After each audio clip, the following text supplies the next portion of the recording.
क्या दिल्ली में एक बार फिर से आम आदमी पार्टी की सरकार बनने जा रही है? क्या दिल्ली के सीएम की कुर्सी पर एक बार फिर से अरविंद केजरीवाल काबिज होने जा रहे हैं? क्या दिल्ली की जनता एक बार फिर से अरविंद केजरीवाल के काम पर मोहर लगाएगी? क्या आम आदमी फिर से केजरीवाल की चुनावी स्कीम को ध्यान में रखकर अपना वोट करेगा? ये वो सवाल हैं जो हर किसी के जहन में है, क्योंकि जिस तरह से अरविंद केजरीवाल एक के बाद एक चुनावी ऐलान कर रहे हैं, उसकी काट अभी तक बीजेपी खोज नहीं पा रही है। और यही वजह है कि बीजेपी फिलहाल आम आदमी पार्टी सरकार की खामियां गिनाकर ही उसे कटघरे में खड़ा करने की कोशिश कर रही है और पिछली योजनाओं को धरातल पर न उतारने का आरोप भी लगा रही है। लेकिन आम आदमी पार्टी की सरकार आचार संहिता लगने से पहले ही दिल्ली की जनता से हर वो वादा कर रही है जो उन्हें चुनाव में तो माइलेज देगा ही, साथ ही बीजेपी के लिए चुनौतियां भी खड़ी कर सकता है। और यही वजह है कि बीजेपी ने चुनावी रणनीति को लेकर अभी तक अपने पत्ते नहीं खोले हैं। तो अब सवाल है कि क्या बीजेपी अपने घोषणा पत्र को लेकर अंदर खाने कोई ब्लूप्रिंट तैयार कर रही है जिससे केजरीवाल की चुनावी रेवड़ियों की काट की जा सके? इन तमाम सवालों के जवाब तलाशेंगे आज की वीडियो में और साथ ही आपको बताएंगे कि दिल्ली चुनाव से पहले क्या है बीजेपी का मास्टर प्लान। लेकिन उससे पहले आपसे गुजारिश है कि अगर आपने अभी तक हमारे YouTube चैनल फैक्ट पोस्ट को सब्सक्राइब नहीं किया है तो प्लीज सब्सक्राइब कर लीजिए ताकि आपको फैक्ट के साथ लेटेस्ट अपडेट्स मिलते रहें। हेलो दोस्तों, आप देख रहे हैं फैक्ट पोस्ट और आपके साथ मैं हूं शाहबाज। दिल्ली विधानसभा चुनाव की घोषणा से पहले ही दिल्ली में सियासी सरगर्मियां तेज हो गई है, जहां चुनाव के पहले ही दिल्ली के पूर्व मुख्यमंत्री और आम आदमी पार्टी के संयोजक अरविंद केजरीवाल नई नई योजनाओं का ऐलान कर रहे हैं। अरविंद केजरीवाल ने जनता को संबोधित करते हुए अपनी 2 योजनाओं के बारे में जानकारी दी। केजरीवाल ने कहा कि दिल्ली के लोगों के लिए हम बड़ी खुशखबरी लेकर आए हैं। अभी हाल ही में हमने 2 योजनाओं का ऐलान किया था। पहली योजना के तहत महिलाओं के लिए 2100 रुपए मुख्यमंत्री सम्मान योजना और दूसरी योजना के तहत 60 साल से ऊपर के बुजुर्गों को मुफ्त में इलाज मिलेगा। तो अब सवाल उठता है कि आखिर इन योजनाओं का रजिस्ट्रेशन कब से शुरू होगा और इसका प्रोसेस कैसे पूरा किया जाएगा? वीडियो में आगे इस बारे में जानकारी देंगे, लेकिन उससे पहले आपसे गुजारिश है कि अगर आपने अभी तक हमारे YouTube चैनल फैक्ट पोस्ट को सब्सक्राइब नहीं किया है तो प्लीज सब्सक्राइब कर लीजिए ताकि आपको फैक्ट के साथ लेटेस्ट अपडेट्स मिलते रहें। वीडियो में आगे बढ़ते हैं और अब बात करते हैं मुख्यमंत्री सम्मान योजना और संजीवनी योजना के रजिस्ट्रेशन की। दोनों ही योजनाओं के बारे में जानकारी देते हुए अरविंद केजरीवाल ने यह बताया है कि इन दोनों ही योजनाओं का रजिस्ट्रेशन 23 दिसंबर से शुरू होगा। सबसे अहम बात यह है कि इसके रजिस्ट्रेशन के लिए आपको कहीं जाने की जरूरत नहीं है, बल्कि रजिस्ट्रेशन के लिए एक टीम आपके घर आएगी जो इस प्रोसेस को पूरा करेगी। इसके साथ ही अरविंद केजरीवाल ने कहा कि इस योजना का लाभ सिर्फ दिल्ली के वोटर्स को ही मिलेगा। यानी अगर आपके पास दिल्ली के वोटर आईडी कार्ड है, आप दिल्ली के मतदाता है, तो उस टीम को आप अपना वोटर आईडी कार्ड जरूर दिखाएं।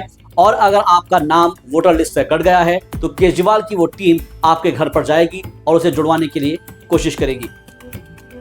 आपको बता दें कि केजरीवाल ने 12 दिसंबर को मुख्यमंत्री महिला सम्मान योजना शुरू करने की घोषणा की थी और केजरीवाल ने कहा था कि अगर चुनाव के बाद आम आदमी पार्टी वापस लौटती है तो महिलाओं को 1000 रुपए से बढ़ाकर 2100 रुपए दिए जाएंगे। दरअसल अरविंद केजरीवाल किसी भी कीमत पर दिल्ली की सत्ता को अपने हाथों से जाने नहीं देना चाहते हैं और यही वजह है कि चुनाव की घोषणा से पहले ही अरविंद केजरीवाल दिल्ली में खासे एक्टिव नजर आ रहे हैं। दिल्ली वालों के लिए अब तक किन किन योजनाओं का ऐलान किया जा चुका है, उन स्कीम के बारे में आपको तफसील से जानकारी देंगे। लेकिन उससे पहले आपसे एक अपील है कि अगर आप दिल्ली के रहने वाले हैं, दिल्ली के मतदाता है और दिल्ली चुनाव से जुड़ी सटीक जानकारी फैक्ट के साथ पता करना चाहते हैं तो प्लीज आप हमारे YouTube चैनल फैक्ट पोस्ट को जरूर सब्सक्राइब कीजिए ताकि आपको फैक्ट के साथ लेटेस्ट अपडेट्स मिलते रहें। आइए बात करते हैं दिल्ली चुनाव के लिए अरविंद केजरीवाल के उन वादों की जो दिल्ली की जनता के लिए किए गए हैं। दरअसल केजरीवाल की पहली गारंटी है महिला सम्मान योजना। केजरीवाल ने 12 दिसंबर को ही दिल्ली सरकार की ओर से मुख्यमंत्री महिला सम्मान योजना शुरू करने की घोषणा की थी। अरविंद केजरीवाल ने कहा था कि अगर चुनाव के बाद आम आदमी पार्टी फिर से सत्ता में वापस आती है तो मासिक सहायता राशि 1000 रुपए से बढ़ाकर 2100 रुपए की जाएगी। और इस साल का जो दिल्ली का बजट पेश करते हुए मुख्यमंत्री महिला सम्मान योजना के लिए 2000 करोड़ रुपए आवंटित भी किए गए थे, जिसे दिल्ली कैबिनेट से मंजूरी मिल चुकी है।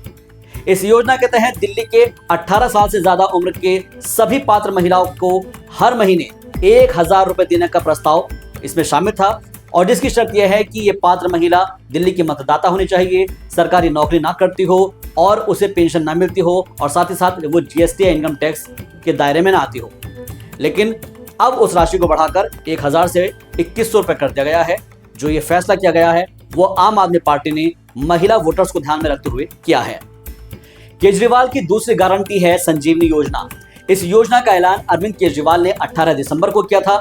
केजरीवाल के मुताबिक दिल्ली विधानसभा चुनाव के बाद आम आदमी पार्टी की सरकार बनने के बाद संजीवनी योजना को लागू किया जाएगा और जिसके तहत दिल्ली के 60 साल से ज्यादा उम्र के बुजुर्गों को मुफ्त में इलाज कराया जाएगा। केजरीवाल ने गारंटी दी है कि वो बुजुर्ग चाहे सरकारी अस्पताल में इलाज कराना चाहे या फिर प्राइवेट अस्पताल में इलाज कराना चाहे, उनका पूरा इलाज मुफ्त में किया जाएगा। अमीर हो या गरीब, सभी बुजुर्गों का इलाज मुफ्त में होगा और इस योजना में कोई भी अपर लिमिट नहीं होगी, यानी जितना भी बुजुर्गों की बीमारी का खर्च आएगा वो सारा का सारा सरकार वहन करेगी।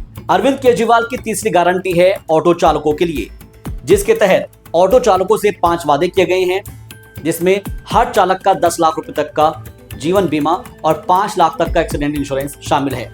इसके साथ ही बेटी की शादी में 1 लाख की सहायता, वर्दी के लिए साल में 2 बार 2500 रुपए, बच्चों को कॉम्पिटिशन एग्जाम के लिए तैयारी के लिए उनकी कोचिंग का खर्च आम आदमी पार्टी की सरकार उठाएगी और पूछो ऐप को फिर से शुरू किया जाएगा। अरविंद केजरीवाल की चौथी गारंटी की बात की जाए तो ये है डॉक्टर अंबेडकर स्कॉलरशिप। दरअसल अरविंद केजरीवाल ने दलित छात्रों की उच्च शिक्षा के लिए डॉक्टर अंबेडकर छात्रवृत्ति का चुनावी वादा किया है। केजरीवाल ने ऐलान किया है कि इस छात्रवृत्ति योजना के तहत दिल्ली सरकार दलित छात्रों के लिए दुनिया भर की टॉप यूनिवर्सिटीज में एडमिशन लेने के बाद उनका खर्च उठाएगी। सबसे अहम बात यह है कि दलित समुदाय के सरकारी कर्मचारी भी इस स्कॉलरशिप का लाभ उठा सकते हैं। यानी अब तक आप सभी दर्शक ये समझ गए होंगे कि आम आदमी पार्टी पूरी तरह से चुनावी मोड में आ चुकी है और लगातार एक के बाद एक ऐलान किए जा रहे हैं। लेकिन भारतीय जनता पार्टी सतही तौर पर शांत नजर आ रही है। बीजेपी ना तो अपने पत्ते खोल रही है और ना ही गारंटी का कोई ऐलान हो पा रहा है, जिसके आसरे हर दल हर पार्टी ये कोशिश करती है कि वो किसी वोट बैंक को साथ ले। दोनों ही मामलों में सत्तारूढ़ आम आदमी पार्टी सबसे आगे है। दिल्ली की सभी 70 विधानसभा सीटों पर अरविंद केजरीवाल उम्मीदवार उतार चुके हैं और चुनावी वादों को आए दिन लोगों के सामने रख रहे हैं, उनका ऐलान किया जा रहा है। तो ऐसे में क्या बीजेपी की खामोशी को उसके पीछे एक बड़े तूफान के तौर पर लिया जाए, जिसमें अरविंद केजरीवाल की घोषणा का तोड़ होगा? क्योंकि दिल्ली में चुनाव फरवरी 2025 में संभावित है। बीजेपी की कोशिश इस बार 31 साल के सोखे को खत्म करने की है। केंद्र के चुनावों में बीजेपी कमाल करती है, लेकिन विधानसभा के चुनाव में बीजेपी पिछड़ जाती है। ऐसे में आप समझ सकते हैं कि पिछले 7 बार के जो चुनाव हुए हैं दिल्ली विधानसभा के, उसमें बीजेपी सिर्फ एक बार 1993 में ही जीत हासिल कर पाई और उसके बाद से 3 बार कांग्रेस की सरकार रही, जबकि 3 बार आम आदमी पार्टी सत्ता में आई है। फिलहाल बीजेपी ने रणनीति को बदला है और अंदर खाने एक बड़ी तैयारी में लगी है, जिसके दायरे में सबसे अहम पार्टी का संकल्प पत्र है। हाल ही में आम आदमी पार्टी से बीजेपी में गए कैलाश गहलोत का कहना है कि अभी अलग अलग जगहों पर जनता से सुझाव लिए जा रहे हैं कि घोषणा पत्र में क्या होना चाहिए। इस बार बीजेपी घोषणा पत्र नहीं बना रही है, बल्कि दिल्ली की जनता घोषणा पत्र के लिए उसमें खुद अपना सुझाव दे रही है।